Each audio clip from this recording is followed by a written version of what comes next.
Tribuna Amministrative 2020. Maria Laura Faccini, di Mestre Mia, dialoga con i candidati consigliere al Comune di Venezia.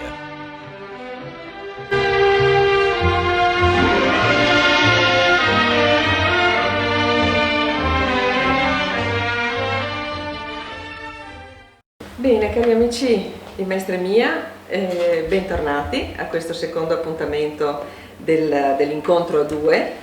E questa sera, allora intanto vi ricordo sempre che io sono Maria Laura Faccini di Mestre Mia, ci troviamo in questo bellissimo ambiente che è lo showroom Abitare 3 e ringraziamo come sempre i nostri ospiti Alessandro e Massimo Trevisan che ci ospitano sempre per queste dirette e ringrazio naturalmente e saluto Andrea Sperandio, presidente di Mestre Mia, Chico Brunello e Sabrina che è la nostra fotografa d'eccezione. E quindi noi siamo qui per questo secondo appuntamento. Vi ricordo come sempre che potete mandare le vostre domande oppure osservazioni sempre qui nella chat in diretta oppure all'indirizzo mail amministrative2020@mestremia.it. Poi da domani potrete, questa naturalmente è la diretta, e da domani potrete vedere anche il video completo su Tribuna Amministrative 2020 e nel canale YouTube e anche sul gruppo di Mestre Mia. Devo dire che con orgoglio, perché mi sembra che sia anche giusto che a metà della nostra avventura possiamo anche dire due parole sul lavoro che abbiamo fatto, abbiamo avuto migliaia di visualizzazioni, abbiamo avuto dei riconoscimenti per il servizio che stiamo facendo, perché tante persone ci hanno scritto che mai come in questi giorni che noi abbiamo organizzato, in cui abbiamo organizzato sia le dirette con i candidati sindaco che appunto questa è la seconda con i candidati consiglieri, mai dicevo si è parlato così tanto di Mestre negli ultimi anni e questa è una cosa che è da riconoscere e sicuramente secondo noi abbiamo centrato l'obiettivo di fare un servizio proprio per la nostra città. Questa sera dicevo continuiamo la nostra tribuna, abbiamo con noi Tullio Luzzi Mossa per la lista civica Sitran e sindaco e Claudio Giubilo per il Movimento 5 Stelle. Ora, siccome queste due persone sono Tullio è un neofita, mentre Claudio Giubilo invece ha già 5 anni alle spalle di municipalità, vorrei che si presentassero ai cittadini perché poi chiederanno il loro voto, quindi prego. Bene, buonasera, ringrazio di questa opportunità appunto di poter esprimere quello che è la nostra politica. Io ho lavorato per 35 anni in un grosso impianto termoelettrico a Fusina, la centrale Palladio a carbone, e ho accumulato un'esperienza diciamo tecnica sul profilo dell'impiantistico. Poi quando sono andato in pensione ho ritenuto opportuno dare qualcosa alla società, ritornare qualcosa alla società e quindi ho affrontato la questione politica.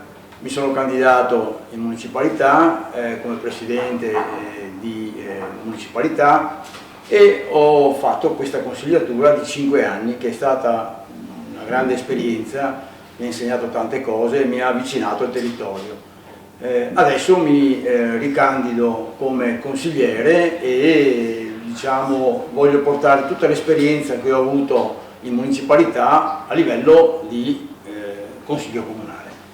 Grazie. Signor Mossa. Grazie per avermi invitato qua questa sera. Mi chiamo Tullio Luzzi Mossa e 32 anni. Ho un'esperienza molto diciamo, lavorativa semplice. Ho lavorato per un centro di divertimenti fuori dal comune. Attualmente faccio un lavoro molto umile, se si può definire, porto semplicemente pizze per la città, quindi ho avuto modo sia prima del lockdown, durante e dopo di girare per la città, conoscere la gente, ascoltare le loro preoccupazioni, le loro paure, la loro, diciamo, la loro ansia nell'andare avanti in questi anni, e soprattutto adesso abbiamo visto ho avuto modo di ascoltare la città, diciamo, in una maniera infelice. Quindi voglio dare il mio contributo perché la città possa migliorare. Bene, grazie. Allora, naturalmente, come abbiamo sentito, ognuno di voi ha un'esperienza diversa, però ci sono degli argomenti della città che sono comuni e che quindi avete vissuto, vivete e vivrete anche in modo comune. Parliamo della sicurezza, della situazione del degrado, anche dovuto allo spaccio di droga, e vorrei sapere da entrambi qual è la vostra posizione rispetto a questa situazione che purtroppo è difficile per molti cittadini, e in che modo pensereste di affrontarla, quindi se con più con più forze armate, forze dell'ordine, diciamo così, con più repressione, oppure in un altro modo. Cominciamo da lei. Bene, io penso che la questione sicurezza e il degrado che vive Mestre, ma non solo Mestre, ormai è un qualcosa che riguarda un po' tutte le metropoli, tutte le città, è dovuto al depauperamento della città. La città vive uno svuotamento dovuto al fatto che molte attività si sono trovate in difficoltà. Il lockdown chiaramente ha accentuato questa cosa, e in più diciamo, un'immigrazione lasciata allo sbando ha generato poi dei fenomeni di delinquenza.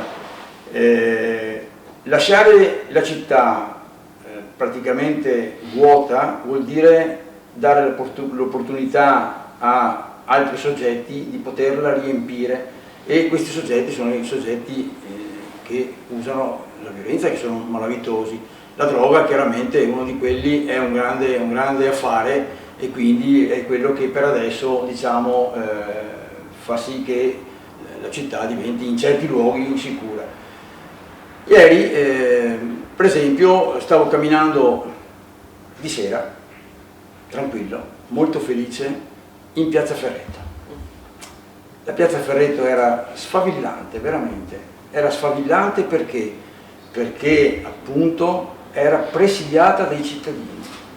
Allora la questione è che se vogliamo combattere la delinquenza dobbiamo intanto isolare e capire quali sono le mele marce, e quindi togliere quelli che sono irrecuperabili, ma poi creare una condizione di intanto riappropriazione della città, ma anche di inclusione di quei soggetti che adesso sono esclusi. Poi ne parliamo.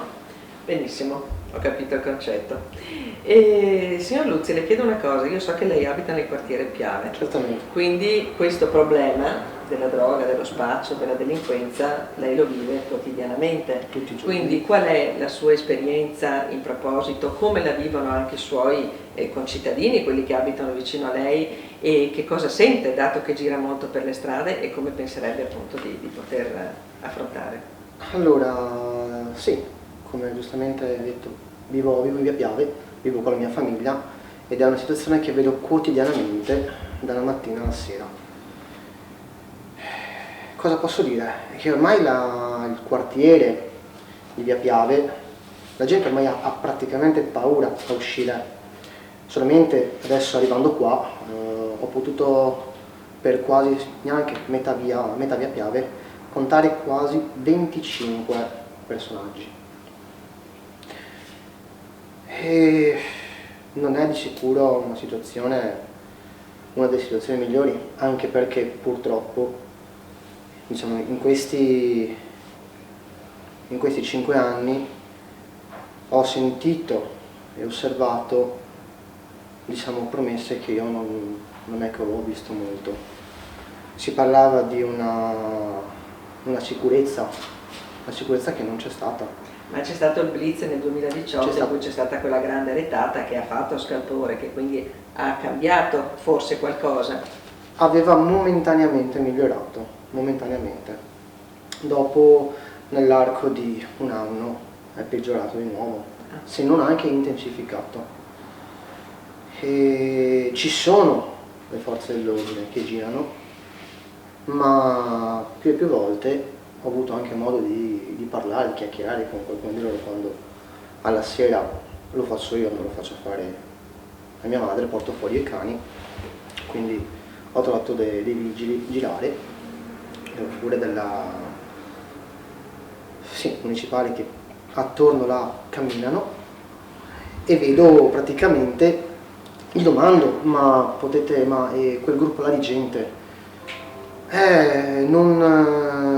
non possiamo fare niente, li lasciamo là.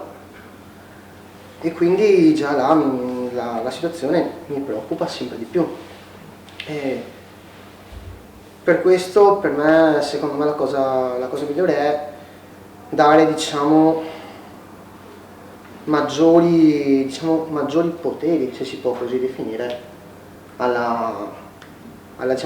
alla municipale che gira quotidiana, ma neanche intensificarla, ma bensì dargli un giro.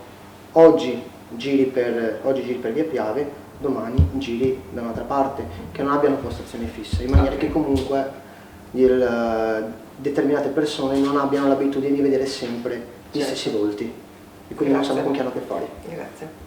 Cambiamo completamente argomento. Oggi pomeriggio nella parrocchia di Dese c'è stata una riunione dei comitati, dei cittadini che trattavano proprio l'argomento del collegamento verso l'aeroporto, perché c'è molto fermento, c'era anche oggi un articolo sul giornale e così. Voi che posizione avete come Movimento 5 Stelle in questo settore, sul collegamento via treno verso l'aeroporto?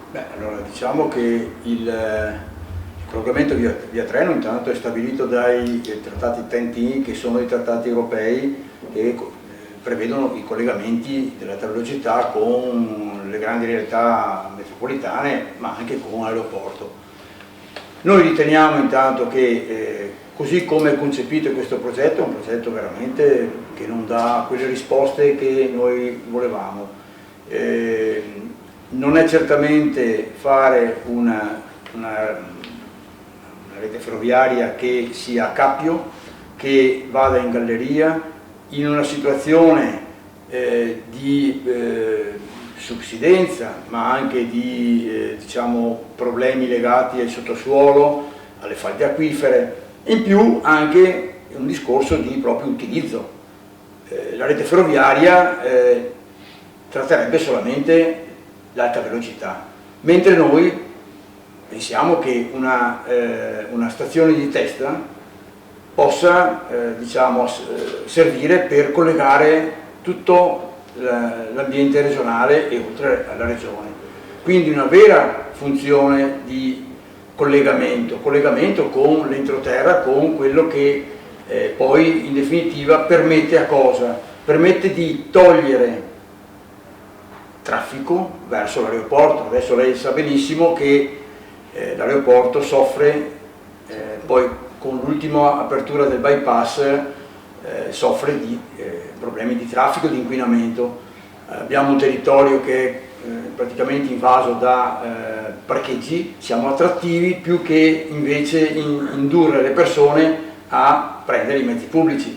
Abbiamo fatto una battaglia in municipalità per abbassare il prezzo, il ticket della linea 5. Eravate tutti uniti in questa battaglia? Questa qui eravamo tutti uniti, però comunque il treno rimane sempre una grande opportunità, dal momento in cui si pone degli obiettivi ben chiari, quello di evitare di disastrare il territorio, perché non può una rete ferroviaria passare per borghi storici, non può passare vicino a case e creare problemi alle proprietà, quindi bisogna un po' rivedere il tutto, anche perché quel progetto è stato un po' i quelli che l'hanno formulato un po', che hanno avuto modo di dare delle informazioni, è stata Save. Cioè, Save ha proposto quali erano le soluzioni. Certo. Noi non pensiamo che sia Save, Okay. pensiamo che siano i cittadini a dare le giuste soluzioni, e quindi noi auspichiamo che si apra un confronto con i cittadini e che si affrontino veramente quelli che sono i temi e anche i problemi legati a quella rete ferroviaria. Grazie. Signor Bossa, lei ha detto che ha quanti anni? 32. 32, quindi è una persona giovane che naturalmente avrà le esigenze dei giovani di trascorrere, non soltanto dal punto di vista lavorativo, quindi per avere la possibilità di stare qui, ma mi pare che lei sia, diciamo, sistemato in un modo o nell'altro, ma anche per quanto riguarda l'istruzione della cultura, per quanto riguarda la cultura e anche per il tempo libero. Sì. Allora, Mestre, contrariamente agli anni 70, 80, anche 90, non offre così tanto è vero che molti giovani vanno fuori comune, quindi vanno ad Olo, a Mirano, a Mogliano, eccetera. Da giovane, che cosa vorrebbe che la sua città offrisse alle persone della sua età? Allora, che posso offrire? Intanto, diciamo, perché la gente va fuori? Perché non trovano diciamo, un motivo per rimanere, e questo è il problema. E innanzitutto, se si parla anche di cultura, si parla di istruzione, io sposterei, dato che comunque Mestre ha avuto la prima università di informatica, la sposterei in centro Mestre, per avere un flusso di giovani, per dare una motivazione per stare qua. Sì, è vero, tante cose ho visto che sono cambiate, però comunque bisogna dare la giusta motivazione per rimanere qua, non solo istruzione, lavoro,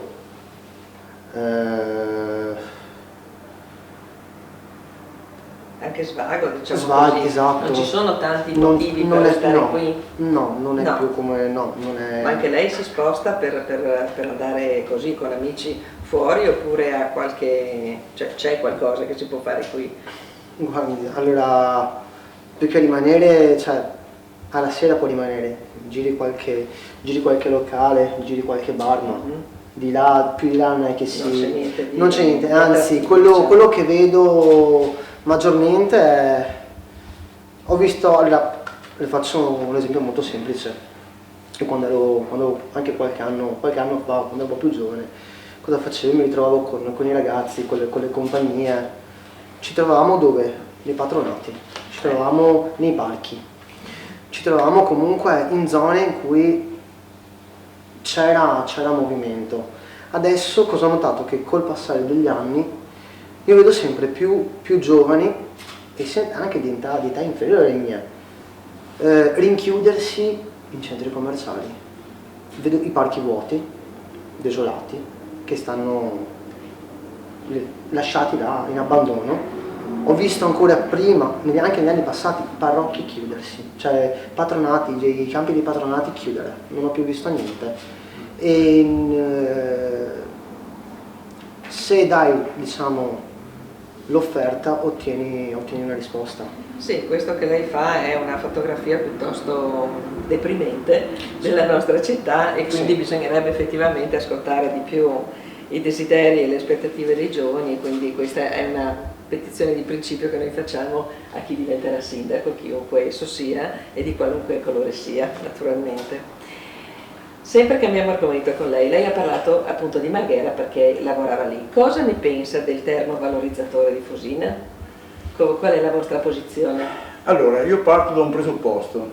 Io penso che sia più opportuno prevenire che curare.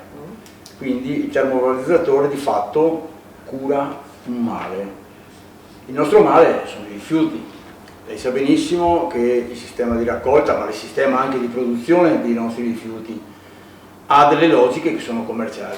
Quindi noi andiamo nei negozi, compriamo un prodotto, i biscotti, però ci compriamo anche l'imballaggio. Certo.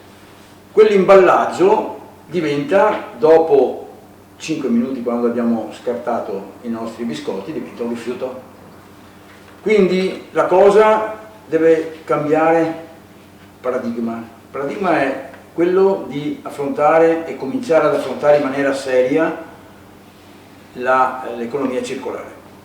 L'economia circolare, faccio un esempio, i nostri fruttivendoli hanno le cassette in plastica per mettere dentro la verdura. Solo certi supermercati hanno le cassette riciclabili e riutilizzabili, altri invece sono imballaggi a perdere. Quelli creano problemi chiaramente ci troviamo.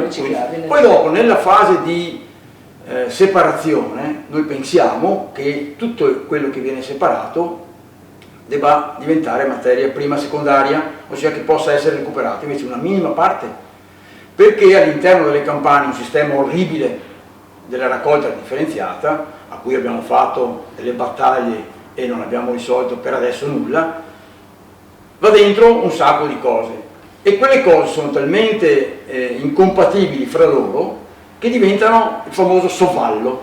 Il sovvallo è un qualcosa di inutilizzabile che però viene considerato materia di pregio perché viene incenerita, perché viene bruciata. Questo però cos'è che fa?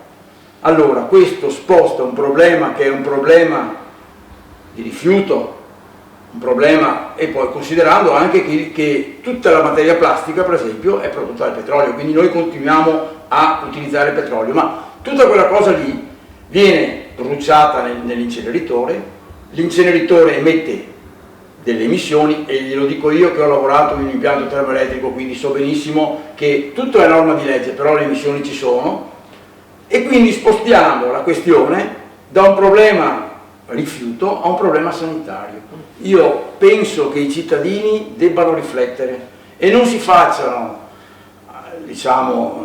convincere. Ecco, da una politica che di fatto mistifica la cosa, perché quello che ho detto è quello importante. Dobbiamo creare le condizioni per un'economia circolare che porterà del lavoro, e quindi i giovani avranno possibilità di lavoro, perché ci sarà proprio tutto un sistema che avrà come finalità il recupero totale della materia. Ma per mettere in giro tutta questa economia circolare, il periodo temporale quale potrebbe essere? Il periodo temporale chiaramente quando si comincia non è che le cose si fanno immediatamente, ma se mai si comincia, mai si arriva a questo è certamente un discorso. Quindi io dico, se adesso abbiamo due linee di incenerimento che sono consentite, utilizziamo quelle per adesso, perché lei sa benissimo che quando si fa un investimento su un inceneritore, quell'inceneritore ha una vita di minimo di 50 anni, minimo. Quindi noi manteniamo per 50 anni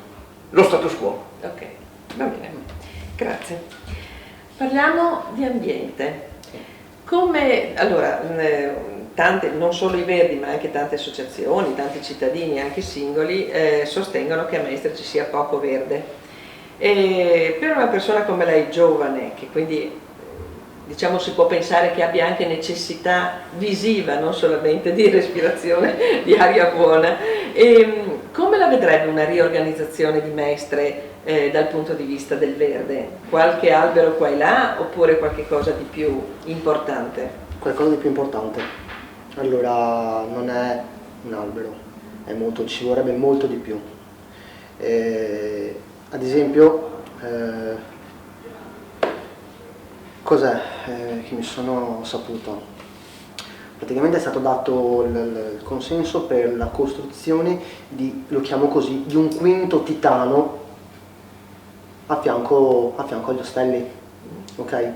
Spazio che potrebbe essere benissimo utilizzato per creare un parco, quindi altro verde. E ce n'è poco, e più viene tolto il verde e peggio la città ne subisce i danni. Quindi c'è il discorso della cementificazione. Esattamente. Se noi facciamo solamente in maniera molto logica, niente di più niente di meno, se basta uscire poco fuori Mestre e si riesce a respirare.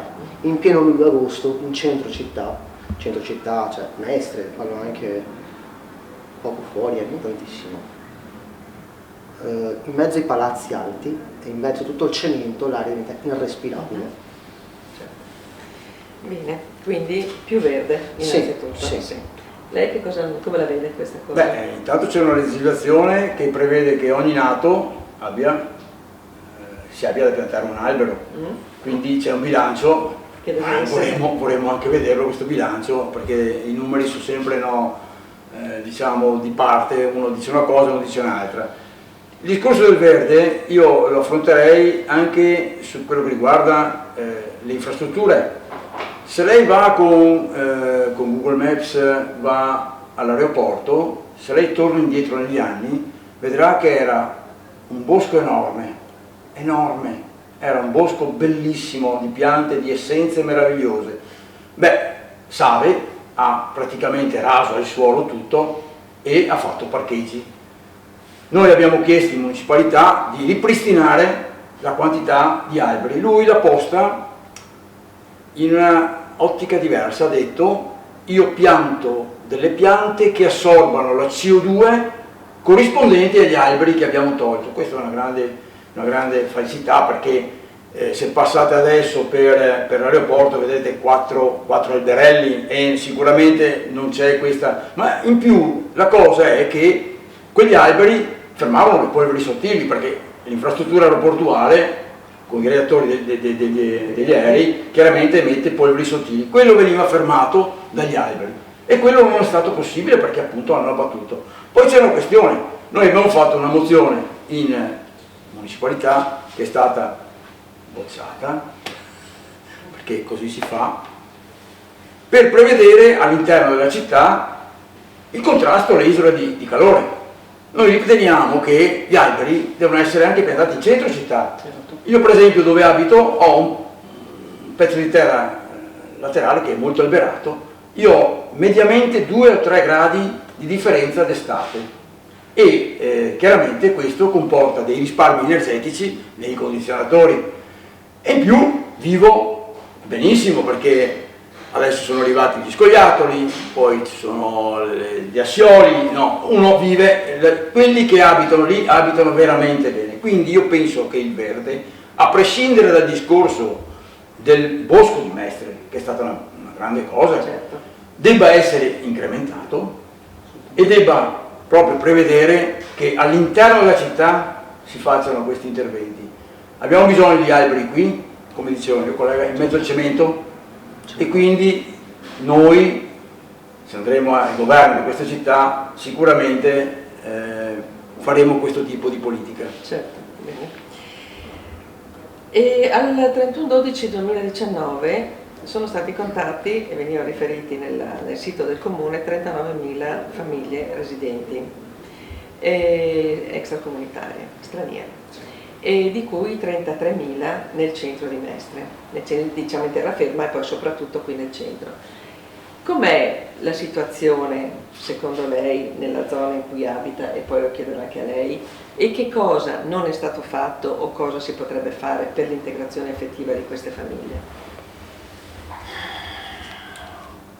Intanto sì, vedo tantissime famiglie, di cui molte. Allora, innanzitutto una cosa che ho notato di tutte queste famiglie straniere è che non hanno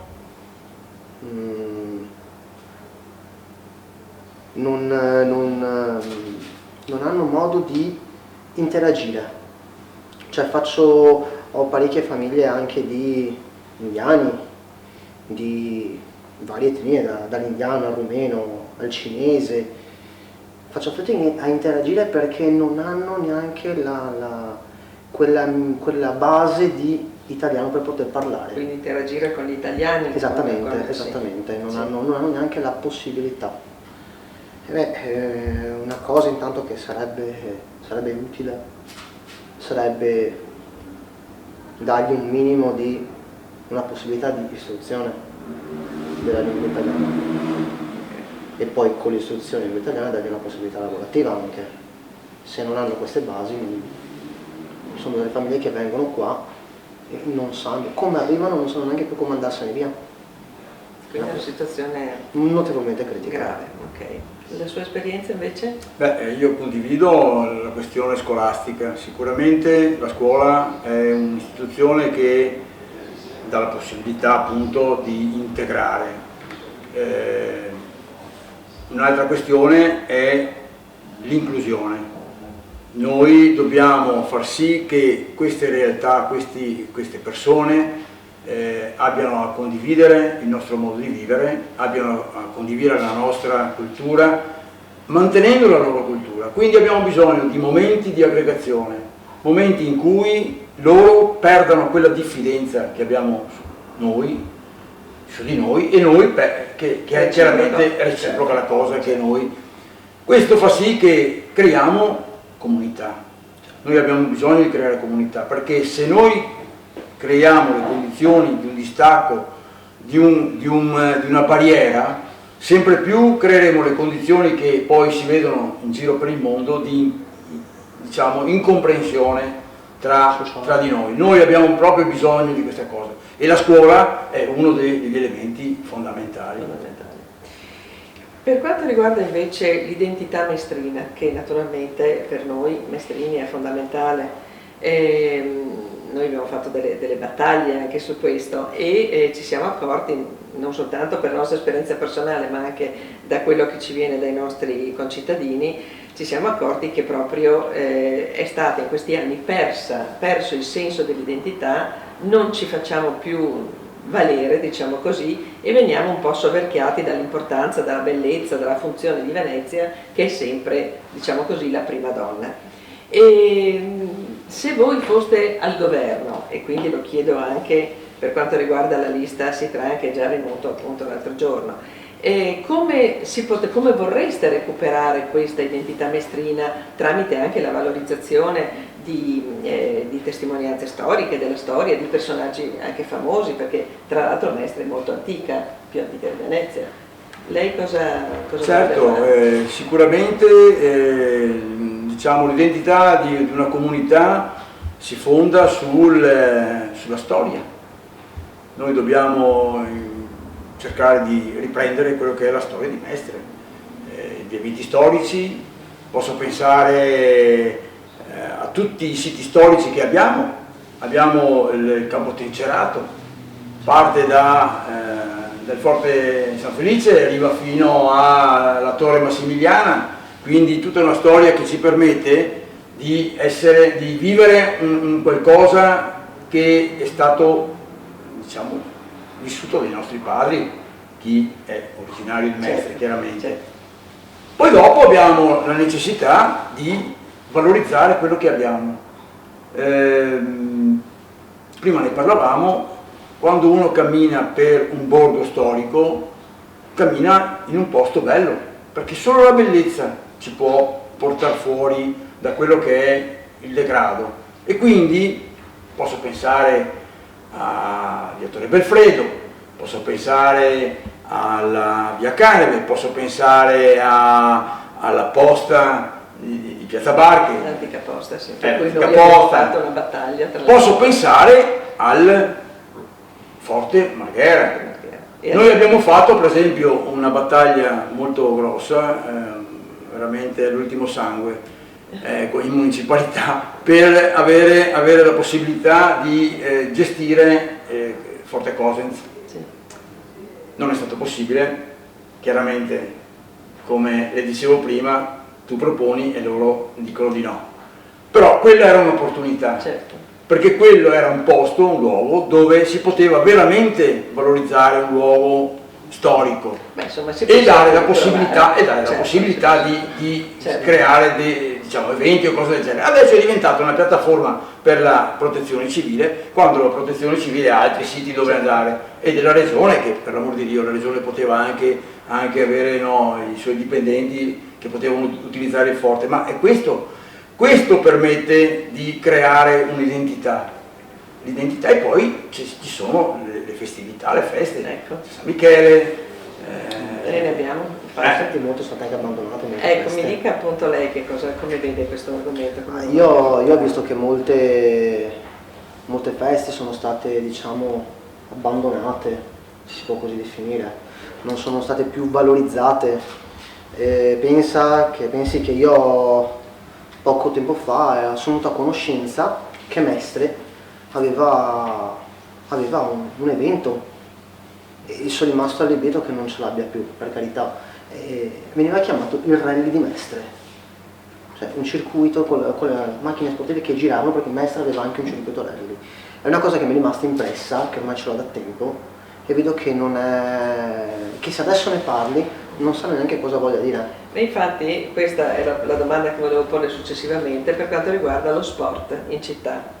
Adesso lei ha parlato del rally, però sì, si può parlare di un sacco di altri tipi di sport, quindi il tennis, il nuoto, il basket naturalmente, ma anche il calcio, e poi a continuare. Quindi qui pare, perché l'abbiamo avuto anche noi come rimostranza, che ci siano pochi impianti sportivi, che le associazioni non riescano a trovare i luoghi dove andare. Lei che cosa pensa a proposito dello sport? Allora, io dico, più che altro non è che non ci sono, perché allora, quando avevo 20 anni, 10 anni fa, 20-22 anni fa, io con un gruppo di ragazzi andavamo in una palestra che c'era data anche in affitto, per creare degli eventi, comunque per coinvolgere la gente, cosa che adesso non c'è più, non vedo più, non ci sono più eventi che coinvolgono la società, non vedo più niente, serve una cosa, questa sì, da reintegrare, come hai detto giusto, sport, rugby, basket, calcio. Abbiamo un sacco di spazi, abbiamo dei parchi dove noi possiamo anche rivalorizzare questi sport che non vedo più in giro, non c'è più niente, anche per aumentare il flusso, come già si parlava, dei giovani. Anche questa è una cosa che può aumentare, può far ritornare i giovani qua in città. Ecco, io vorrei, dato che questo sono tutti argomenti che bene o male si legano tra di loro, da entrambi voi sapere che cosa vorreste vedere in quello che viene chiamato il buco dell'ex Umberto I, che adesso naturalmente è alla ribalta, perché ormai sembra che stiano cominciando a pensare bene, che ci sia addirittura il sindaco ha parlato del fatto che questo progetto sarà bellissimo. Voi come Movimento 5 Stelle e lei naturalmente che cosa vorreste che ci fosse lì? Beh, allora, intanto io penso che anche se dovessero chiudere al Piazzetta Candiani il supermercato lì, e il proprietario è chiaramente Canella, è il patrono di lì, penso che un ulteriore supermercato non sia opportuno. Cioè, io penso che il Mestre abbia vissuto una realtà urbanistica veramente disastrosa, ma da tanto tempo. Noi forse abbiamo lasciato in mano agli architetti la gestione, l'urbanistica della città, e non agli urbanisti. Non c'è una programmazione, è una cosa così. L'altro giorno da noi, per esempio, hanno lottizzato, hanno ancora costruito case. Quando gli abbiamo chiesto ci hanno detto che non erano funzione di nuovi nati, ma per attrarre gente da fuori. Quindi noi quel buco ha intanto degli edifici storici. E quegli edifici storici vanno tutelati, quelli sono un patrimonio, perché come dicevo prima, la bellezza è quello che caratterizza un luogo. Noi, insomma, il Corso del Popolo sarà anche quello che è, però con i palazzoni alti non è che attraga molto. Quindi tutelato. E in più c'è una cosa, che quel posto potrebbe essere, quello che si diceva prima, anche un luogo dove ripristinare un po' l'ambiente, ripristinarlo e renderlo appetibile per piccole realtà che si possono creare, perché questo, quando una persona sta bene, vive bene, è anche attratto e va. Sì, certo, solo che quella è ormai proprietà privata, non tutta, e a lì verrà fatto il supermercato, quindi non è che si possa intervenire sulla parte della proprietà privata, casomai come amministrazione si potrebbe interagire per fare in modo che tutto il resto che è fuori venga chiaramente non cederlo e valorizzarlo. Ma infatti questo dico a lei, per vari anni è stata auspicata l'aspirazione che quello diventasse un luogo pubblico, che quindi fosse il comune ad acquisire quell'area. Certo. Quindi lei che cosa ci vedrebbe, cosa le piacerebbe per la città del futuro in quel posto? Innanzitutto, come ha riferito il mio collega, costruire un altro supermercato non lo trovo per niente idoneo, non mi sembra la scelta migliore. E anzi, per valorizzare quella piccola parte che ormai da anni vediamo bloccata, rinchiusa, anche se si può mantenere quegli edifici storici, quella parte storica, valorizzarla anche come, diciamo, piccola zona di ritrovo per studio, anzi precisamente per degli altri artigiani, se così si può definire, ok? Cioè una piccola zona dove anche dei vecchi mestieri possono essere insegnati, utilizzando quella piccola zona storica, riqualificarla in una zona verde, ormai la parte, diciamo, che è stata demolita, la parte ancora in piedi, cercare di una semi-ristrutturazione e adibirla anche per dei piccoli mestieri, per riuscire a riqualificare delle vecchie usanze che qua a Mestre non ci sono più. Bene, grazie. Lei ha finito adesso 5 anni di municipalità. Ci sono dei candidati sindaco che auspicano un ritorno alla vera funzione delle municipalità, e altri invece che le ritengono una spesa inutile e che asseriscono che appunto il lavoro fatto, un po' di svuotamento di funzioni delle municipalità in questi 5 anni, sia stata una cosa buona e giusta. Dall'interno, dato che lei ci ha lavorato, che opinione ha circa le municipalità? Allora, partiamo da un presupposto. Il nostro territorio, il territorio comunale, è un territorio molto vasto. È un territorio che parte da Malcontenta e arriva fino a Dese, quindi è difficilmente gestibile a livello centrale come il nostro sindaco ha fatto. Lui di fatto cosa ha fatto? Vorrei dire che è stata una scelta la sua dettata più dalla convenienza politica, visto che le municipalità non erano, diciamo, di maggioranza del suo partito, del suo movimento, della sua lista, e quindi ha ritenuto di azzerarle. Cosa ha comportato questo? Questo ha comportato che noi in municipalità abbiamo dato solamente pareri, ma tutte le funzioni, tutte le deleghe sono state azzerate. A questo punto io penso che quello che è stato fatto un danno alla città, perché tanti piccoli interventi si potevano gestire, tutti quelli che erano i servizi che quelle municipalità potevano dare sono stati chiaramente tolti, centralizzati. Questo ha creato notevoli problemi ai cittadini, specialmente anche le associazioni si sono trovati spiazzati, non sapevano più dove andare a chiedere le cose. Io dico, penso che le municipalità siano importanti, non certamente magari viste come sono viste adesso. Io proporrei 2 o 3 municipalità forti con deleghe e con un bilancio. Quindi diminuirne il numero, però dare veramente dignità a quei luoghi, in modo che possano veramente svolgere quel servizio di prossimità che la legge stabilisce. Ecco, l'avvocato Sitran, quando è venuto qui, ha detto che lui è contrario alle municipalità perché auspicava invece un ritorno ai consigli di quartiere, che erano quelli più vicini, esatto, più piccoli, più vicini.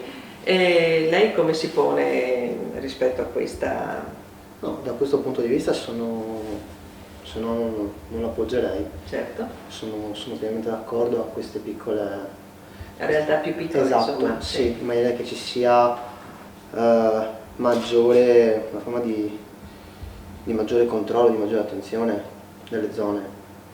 E non solo, ci sono anche altri fattori, cioè non è solo il fatto della piccola zona, ma anche avendo l'idea con lui, anche più che la municipalità, dare la possibilità di aggiungere, di assumere, se così si può definire. Allora, partiamo dal presupposto che comunque Mestre è un mondo a parte rispetto a tutta la zona veneziana, ok? Siamo due mondi, ok? Quindi io sono dell'ottica, insieme a Marco, insieme alla lista civica, di poter mettere un piccolo e grande allo stesso tempo. Quindi piccolo, la zona di quartiere, ok? Controllo di quartiere, ma che comunque anche il cittadino faccia la sua parte, si senta responsabile nella via dove vive, nel quartiere, nelle piccole zone. E in ambito un po' più esteso, ok? Da mettere un prosindaco per quanto riguarda la zona Mestre e un secondo prosindaco dalla parte di Marghera. Di Marghera. In maniera che, siccome la zona è più che altro non è grandissima ma è estesa, è questo il problema, e uno che gestisce tutto questo territorio in due mondi differenti non assolutamente non ha senso. Lei cosa pensa della figura del prosindaco? Io penso che per adesso dobbiamo attenerci alla legge prevede sopra i 250.000 abitanti le municipalità, le circoscrizioni così chiamate, quindi se c'è la possibilità o se ritengono di cambiare la legge questo si potrà fare, oppure aspettiamo che la diminuzione della popolazione ci porti sotto i 200. Perché questo è quello che no, altrimenti si cambi la legge. Finché c'è la legge io rispetto la legge prevede le circoscrizioni e quello mi attengo, solamente che possiamo lavorare appunto sul numero e sui costi. E per il prosindaco che cosa pensa invece? Ma il prosindaco noi l'abbiamo già avuta, questa figura istituzionale l'abbiamo avuta. Penso che, non lo so, per dire la verità, la funzione che ha avuto, forse, non so, un punto di riferimento, ma in definitiva anche le municipalità a livello di zona, di presidio del territorio, svolgono un'azione molto più capillare. Cioè, questo era a centrare, non so se possa essere conveniente. Grazie. Allora, siamo arrivati al termine. E la cosa che noi facciamo sempre è invitare ognuno di voi a guardare la telecamera, a rivolgersi ai cittadini e a spiegare come mai i cittadini dovrebbero votare naturalmente la vostra persona e poi la vostra lista. Cominciamo con... prego. Allora, come mi sono presentato prima, ripeto, mi chiamo Tullio Luzzi Mossa, 32 anni, ci tengo alla mia città, voglio vivere nella mia città, non voglio andare via da questo posto. Vorrei che la mia città riprendesse il giusto valore. Faccio parte della lista civica Sitran. Io seguo il mio candidato sindaco Marco Sitran perché comunque abbiamo degli ideali semplici e concreti, e quindi se io ci tengo che possiate votarmi anche per questo, per riqualificare, per rivalorizzare tutto il territorio, tutta la terraferma. Quindi questo è quello che fondamentalmente... Il suo appello. Esatto. Benissimo. Prego. Io penso che i 5 anni che ci hanno caratterizzato, che ha caratterizzato il Movimento 5 Stelle, ma che ha caratterizzato il lavoro fatto dalle municipalità, ma anche, diciamo, più specificatamente i consiglieri comunali, è sotto gli occhi di tutti. Noi abbiamo lavorato, ci sono atti, i cittadini possono andare a vedere cosa noi abbiamo fatto. Siamo stati vicino alla gente e al territorio, Noi ci siamo sempre posti la questione di dare voce ai cittadini e se riusciremo a governare questa città faremo ancora di più questo sforzo. Lo sforzo è di costruire assieme a voi cittadini questa città, perché questa città può veramente avere delle grandi opportunità. Posso pensare a Marghera, che può diventare un incubatore, può diventare un luogo in cui ci sarà del lavoro, perché si potranno sviluppare tecniche e industrie in grado di non inquinare, di essere positive. Quindi reputo che noi possiamo, con l'esperienza che abbiamo fatto, essere quella novità ancora e quel proseguo di quello che è stata la nostra opera, che io ritengo veramente. Sara Wiesmann è la nostra candidata sindaco, l'unica donna in Pisa, e quindi io darei veramente piena fiducia. Evitate di farvi abbagliare dai luccichi e dai pifferai, perché dopo veramente le politiche che si svilupperanno saranno politiche veramente che potranno fare molto molto male. Grazie. Bene, allora prima di salutarci vorrei parlare di un'altra nostra iniziativa molto importante, iniziativa di Mestre Mia, l'avrete anche già vista probabilmente nel nostro gruppo. Da domani mattina, quindi 10 settembre, dalle ore 8 alle ore 20 di domenica 13 settembre, chiunque sia candidato al Consiglio Comunale o alla Municipalità potrà scrivere una mail all'indirizzo amministrative2020@mestremia.it indicando nome, cognome, data di nascita, luogo di residenza, a quale lista o partito appartiene, se è la prima volta che si candida oppure se ha avuto già un'esperienza in questo senso.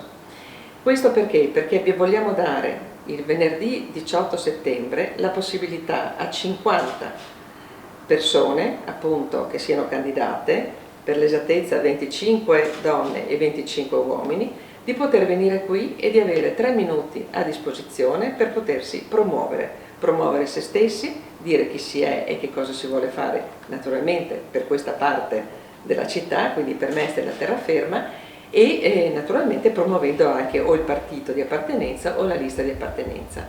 Quindi domani probabilmente verrà fuori anche sui giornali. Mi raccomando, perché il tempo, quello che conterà sarà solamente la cronologia di ricevimento di queste mail, quindi da domani mattina alle 8 alle 20 del 13. Le prime 50 saranno quelle che verranno scelte, dopodiché le persone verranno contattate e si prenderanno gli accordi per venerdì 18. Bene, allora io ringrazio moltissimo i nostri ospiti di questa sera, quindi Tullio Luzzi Mossa, Claudio Giubilo, e vi ricordo che domani non ci saranno incontri, riprenderemo venerdì 11 settembre alle 20:45 con Roberto Pancera della lista civica Le Città e Gianfranco Bettin della lista Venezia Verde e Progressista. Io ringrazio sempre, come al solito, tutti quelli che hanno partecipato all'organizzazione di questi incontri, ringrazio i fratelli Massimo e Alessandra Trevisan, ringrazio i miei amici che sono qui, quindi Sabrina, Andrea e Francesco, e auguro a tutti la buonanotte. Grazie. Buonasera. Buonasera.